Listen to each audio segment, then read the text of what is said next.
নমস্কার সম্মানীয় দর্শকবৃন্দ, এই মুহূর্তের সবচেয়ে বড় খবর, প্রাইমারি টেট প্রায় 60,000 জনের চাকরি বাতিল হতে চলেছে।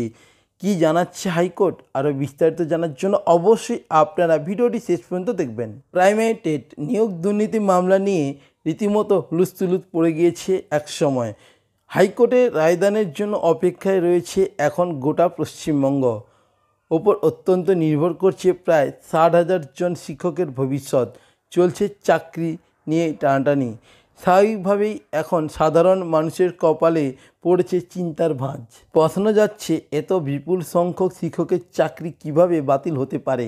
এই প্রশ্নের উত্তর পেতে গেলে পিছিয়ে যেতে হবে বেশ কয়েকটি বছর, যেখানে 2014 সালে প্রাথমিক টেটের মাধ্যমে যে নিয়োগ প্রক্রিয়া সম্পন্ন হয়েছিল, ঘটতে হবে সেই ইতিহাস। এখানে বারে বারে অভিযোগ উঠেছিল একাধিক চাকরি প্রার্থীর বিরুদ্ধে। অনেকে জানিয়েছিলেন তারা চাকরি পেয়েছেন, অথচ তাদের পরীক্ষায় পাস করতে দেখা যায়নি। গত 9 এপ্রিল এই মামলার শুনানি ঘোষিত হয়েছে ঠিকই, তবে চাকরি প্রার্থীদের ওএমআর শিট আইনজীবীরা এখনও ঠিকঠাকভাবে জমা করতে পারেনি।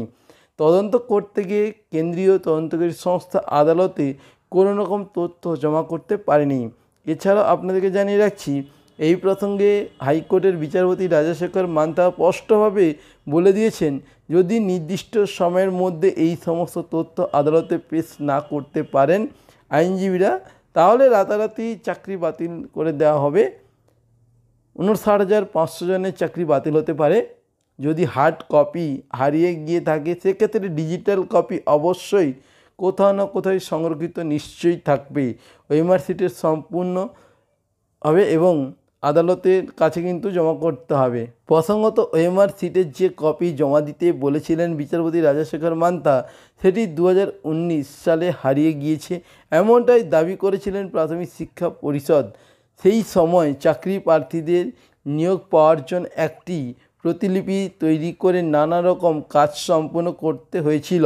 রাজাশেখর মান্তা আরও জানান, যদি ডিজিটাল কপি হারিয়ে গিয়ে থাকে, তাহলে সেটিও ফিরে পাওয়া বহু ব্যবস্থা রয়েছে।